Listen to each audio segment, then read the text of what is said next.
Bienvenidos todos nuevamente a un nuevo episodio Legal Insight. Hoy tengo el enorme placer de conversar con Lisandro Frene.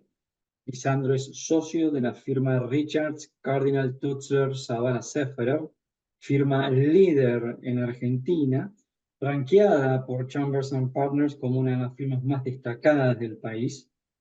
Y bueno, en múltiples áreas de práctica, la firma Richards es líder.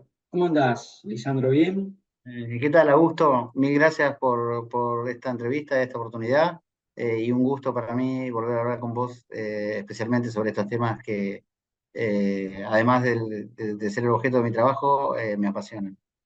Excelente, excelente. Y seguramente la audiencia va a estar muy interesada en escucharte. Lisandro lidera el equipo de Data Privacy de Richards y además lidera el área de IT and Cybersecurity de la International Bar Association. Entonces, justamente vamos a hablar con Lisandro sobre un tema súper actual que es protección de datos y Unión Europea y cómo lo que está ocurriendo en Europa puede llegar a influir en Argentina y en América Latina, ¿no? Entonces, digamos, de acuerdo con tu experiencia, Lisandro, un poco la pregunta que te quería hacer para ponernos en contexto es que, bueno, ya estamos a 5 años del GDPR, ¿no? Y la pregunta que te quería hacer es cómo estás viendo vos la evolución, ¿no? De la regulación global en materia de data privacy.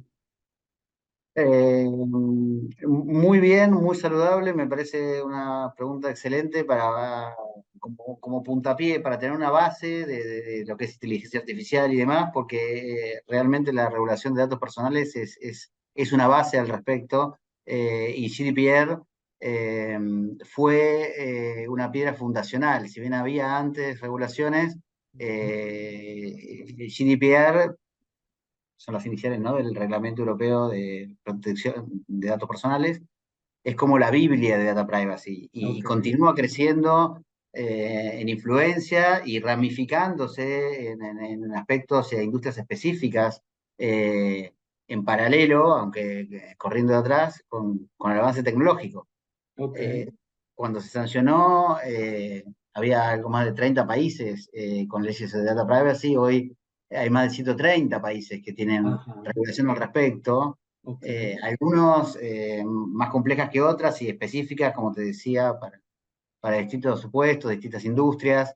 Gran parte de las leyes de esos países están basadas en GDPR, literalmente. A veces contradictoriamente. Entre esos países, Lisandro, ¿podemos sumar a China y Estados Unidos o ellos han seguido su propio modelo? Eh, Ellos, en cierto sentido, bueno, el caso de China ha seguido su propio modelo. Mm, El caso de Estados Unidos se ha visto muy influenciado. Hace pocos meses sacó un decreto Biden ajá, para permitir la- la transferencia internacional de datos de Europa a Estados Unidos, solo que Estados Unidos tiene un régimen estadual. Veo bastante lejana por la idiosincrasia estadounidense que ujú. haya una ley federal de datos personales, Mira vos. pero sí un montón de estados. El pionero fue California con la CCPA, pero después Ujú. vino Florida, Delaware, un montón de estados, Montana, Illinois, con leyes estaduales de datos personales. Es decir, GDPR puso arriba de la mesa el tema de datos personales en Perfecto. aspectos regulatorios y concientizó el tema a nivel masivo. Creo que una regulación tan grande por parte de la Unión Europea, con alcance global, porque tiene un alcance extraterritorial. Ujú, GDPR lo deben cumplir incluso empresas que no están en Europa. ujú. eh, Puso arriba de la mesa una conciencia sobre el valor económico que tienen los datos, Claro. y el poder que conlleva a nivel corporativo el tratamiento Manejarlos. masivo de Claro. manejarlos. Bueno, Eh, hablando, Lisandro, justamente esto, ¿no? De el manejo de datos. Tengo entendido que hace poco ha habido también otra regulación sobre inteligencia artificial en Europa. ¿no? También de nuevo a la Europa con intentando liderar estos temas. Entonces acá la pregunta que te quiero hacer es, ¿cómo estás viendo vos este mundo de la AI y data privacy? ¿Cómo lo estás viendo? Bueno, son dos mundos completamente ligados. Hasta Ujú, hoy, la inteligencia artificial se está usando hace ya bastantes años. ChatGPT la masificó ujú. y durante el año pasado, 2023 y 2022 también, todas las denuncias y las eventuales infracciones a las empresas que manejaban inteligencia artificial se analizaban y en muchos casos eran sancionados en base a la legislación de datos personales. En Europa, en Alemania, en Italia, en Irlanda, en Inglaterra, bueno, que no forma parte de la Unión Europea, pero sí del conjunto, se analizaban esos casos en base a la legislación de datos personales y se sancionaba eventualmente a esas empresas por usar inteligencia artificial, porque la inteligencia artificial es un modo complejo y muy masivo de procesar datos, en definitiva. Correcto. Eh, es- eh, entonces, hasta hoy se vino haciendo así. A fines de diciembre, un poco contra todo pronóstico, porque el proceso venía de largo, pero se sancionó, se aprobó la ley de inteligencia artificial de Europa, cuyo texto se desconoce. Hace 3, 4 días nomás unos leaks el potencial texto, pero todavía no está el texto oficial. Ah, ok, Eh, pues mira, te iba justamente a proponer algún día hacer un Legal Insight sobre la Ley Europea de Inteligencia Artificial. Así que cuando salga publicada, ya tenés número puesto para un Legal Insight. Sí, de hecho, bueno, mira, como te digo, yo soy officer de la International Bar Association, la convención global, que siempre reúne a 6.000, 7.000 abogados, se hace este año en México, y la Section Session que estoy organizando yo, que es Section, es porque es una sesión que engloba muchos comités, es Ujú. sobre inteligencia artificial, AI governance. Ok, Entonces, es sobre eso, así que estamos a full. La mayoría de los abogados que están en el mundo de Haití está siguiendo esta norma de cerca porque también es la vanguardia en ese tema. No ok, hay muchos frameworks o white papers o guías éticas, pero no hay ninguna regulación programática sobre inteligencia artificial. Entonces, esta sería la primera del mundo. Y respondiendo más a tu wow, pregunta, Augusto, creo que sí va a haber un overlapping con el tema de datos personales, ok, porque sí, la inteligencia artificial es ni más ni menos que un tipo de procesamiento de datos claro, personales. totalmente. Entonces, ahí va a haber eh, competencias concurrentes y quizás, y este es uno de los puntos muy conocido, debatido, aumento sancionar ley, es qué autoridades van a aplicar qué cosa para que un mismo hecho no, por ahí no sea Claro, juzgado claro. en base a distintas normas por distintas autoridades y demás. Bien, hablamos de GDPR, hablamos de inteligencia artificial, Europa como el kickoff, por así decirlo, el modelo a tomar. Entonces, la pregunta siguiente sería, ¿cómo estás viendo esta influencia de Europa, especialmente en Argentina y en América Latina? Y ahí te voy con dos conceptos, mira, expansión y especificidad, que parecen contrapuestos, pero no lo son. Nosotros siempre vamos bastante atrás de Europa, por eso miramos mucho a Europa, y en esta materia seguimos la idiosincrasia técnico-jurídica europea. Nuestras leyes, y cuando digo nuestras, es no solo la Argentina, sino las demás leyes de privacidad y datos personales de América Latina, fueron tomadas en base a modelos europeos, algunas en base a GDPR y demás. Entonces, lo que veo en cuanto a los próximos años es, por un lado, normativa más específica, como ya la hay en Europa. No es lo mismo tratamiento de datos en el ámbito de la salud que en el ámbito bancario. Ujú. Viste que en el ámbito penitenciario, en el ámbito de los seguros. Entonces, veo normas de privacidad específicas para distintos sectores y distintas industrias, y es decir, una regulación más sectorizada. Ok, Y mayor expansión en cuanto a requisitos. Por nombrarte una cosa muy que nadie que esté inmerso en la materia, que no esté inmerso en la materia puede ignorar, es el caso de los ciberataques. Desde los negocios más chiquitos a los más grandes han sufrido ciberataques y la regulación es insuficiente, hay muy poca especialización. Ahora Entonces, estás viendo en Argentina o en el resto de los países de Latinoamérica como, digamos, intención política de esto regularlo más a fondo.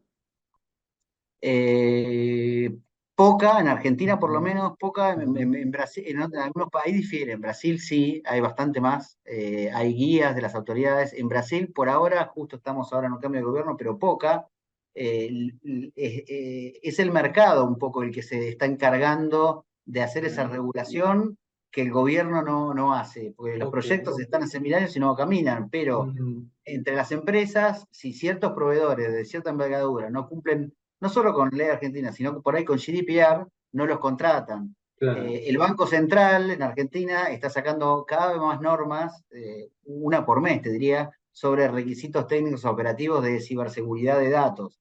Eh, Todas esas cuestiones pasan porque lo que no hace el Estado son los privados, es el mercado el que se ocupa de De poner estas regularlo. políticas arriba de la mesa, Ok, de regularlo de facto. ok, ok. Sí, lo que se llama soft law, ¿no?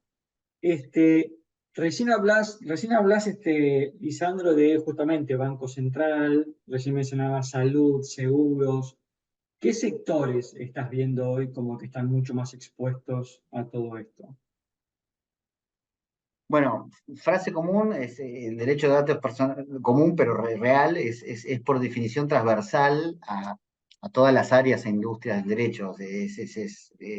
La frase que me gusta decir es que los datos son el combustible de la tecnología y la tecnología está presente en todas las industrias. Entonces, afecta a todas las industrias. Ahora, sí es cierto, como vos mencionabas en la pregunta, que hay áreas que en nuestra experiencia diaria, por lo que sale en la normativa o las consultas de los clientes, se ven más impactadas o afectadas que otras. El de la industria financiera es uno de los primeros. Ahí sí salieron muchas normas en los últimos, desde 2019 a esta parte, un montón de normas del Banco Central en Argentina sobre outsourcing de datos y de actividades, requisitos técnicos, medidas de ciberseguridad, requisitos operativos, medidas profundas y complejas. De ahí a que se cumplan, bueno, hay un trecho, pero sí es una de las industrias más afectadas por esto, en donde más normativa se ha desarrollado. eh, y, Ok, la industria de la salud por el hecho de que tiene datos sensibles, la de marketing y publicidad, porque también es una de las más afectadas cuando más se restringe el procesamiento de los usuarios, bueno, menor cabida hay para usar alegremente y hacer cruzamiento de datos para vender cosas, ¿no? Entonces, la ok, industria de marketing es bastante reactiva a eso. Eh, y bien. después, bueno, un área que a mí me he metido mucho en los últimos 10 años y que he notado ya más que una industria, es un área del derecho, de la que yo ignoraba todo y me tuve que meter, y por las consultas que he recibido es el derecho laboral. Ajá, Eh, los empleados son una especie de micro sociedad, en definitiva, y ajá, ellos tratan un montón de datos entre ellos, de la empresa, reciben datos, mandan datos, las empresas los vigilan, entonces se ok. producen un montón de interacciones y el derecho laboral en muchos países, incluyendo el nuestro, está atrasadísimo. La ley de contrato de trabajo es de 1974. Entonces, junto con la pandemia, vos decís, viste, te preguntaban, ¿puedo acceder a los emails de los empleados? ¿Se le puede hacer test de drogas o test de COVID en ese momento a los empleados, sí o no? Eh, el tema de employee privacy es uno de los temas más calientes que yo veo. Qué Eh, interesante, ¿eh? Mirá Muy, vos. muy, sí, muy tangible, muy humano, porque atañe cuando te hace la empresa de consulta a los empleados que tienen ahí mismo, ¿viste? A veces por conflictos entre los empleados, En Bien, general hay datos sensibles involucrados, datos de salud del empleado, del preocupacional, de intimidad por mensajes que mandan los empleados. Está el tema compliance metido también. Entonces es uno de los temas una de las áreas del derecho que más se ha interrelacionado con la de data privacy en los últimos años y a mí me he metido mucho en esa área. tomo nota porque me parece súper interesante y esto puede llegar a dar lugar a que hagamos algo. Para terminar, Lisandro, te quería hacer una última pregunta, ya que estamos hablando de Europa, América Latina. ¿Ves algún tipo a ver, podemos copiar exactamente lo que está en Europa, en América Latina o en Argentina, o ves algún tipo de barreras que tienen que ver con nuestro sistema jurídico, nuestra idiosincrasia? Eh, Me parece buenísima la pregunta, porque en los que estamos metidos en el mundo de los abogados, digo, que estamos metidos en el mundo de data privacy, a veces tenemos una tendencia a decir, bueno, Europa está a la vanguardia, tiene leyes muy buenas, copiémoslas acá. Pero ahí entra a jugar, yo personalmente creo que no deberíamos hacer eso, y acá me voy un poquito más allá del derecho, por temas políticos y económicos. Eh, Hay multas o requerimientos técnicos que no las aguanta una economía endeble como son las economías de Sudamérica en comparación con las economías de Europa. Ujú. Ciertas evaluaciones de impacto de datos personales, que allá es muy común hacer, o una póliza de seguro de ciberataques, que Claro. acá cuesta $90.000 cualquiera. Vos se la pedís a una pyme y la matás, Claro. es imposible. Allá Ujú. es un requisito sine qua non, acá no es tan simple. Entonces, en cuanto a la idiosincrasia, yo sí la veo similar. Creo, tomamos nuestra norma de allá, la norma argentina fue tomada de la ley española y en parte de la italiana. Creo que tenemos una misma cultura a nivel jurídico, ¿no? En el tratamiento de datos personales, pero después está qué pueden y qué no pueden hacer las empresas en una economía que es mucho menor, mucho más informal, mucho menos controlada. La autoridad de datos personales de Argentina en los últimos años debe haber impuesto 2 multas por menos de $1.000, mientras que las de allá son millonarias. Entonces tenemos la capacidad de enforceability es mucho menor. Mm. Entonces las barreras creo que más que jurídicas, son Culturales. políticas. Ok, muy bien. Hemos conversado con Lisandro Freni, socio de la firma Richards Cardinal Tutzler Zavala Sefer, firma líder en Argentina. Lisandro lidera, ¿no es cierto?, el equipo de Data Privacy. Lisandro, gracias por tu tiempo, muy interesante todo lo que hemos conversado y quedaron las puertas abiertas, me parece, para otra entrevista. ¿Te parece bien? Muchísimas gracias a vos, Augusto. Sí, por supuesto, va a ser un placer para mí. Me encantan los temas, me encanta hablar con vos. La conversación fluye y dispuesto cuando quieras, sobre todo temas de AI o temas más específicos de data privacy. Muchas gracias.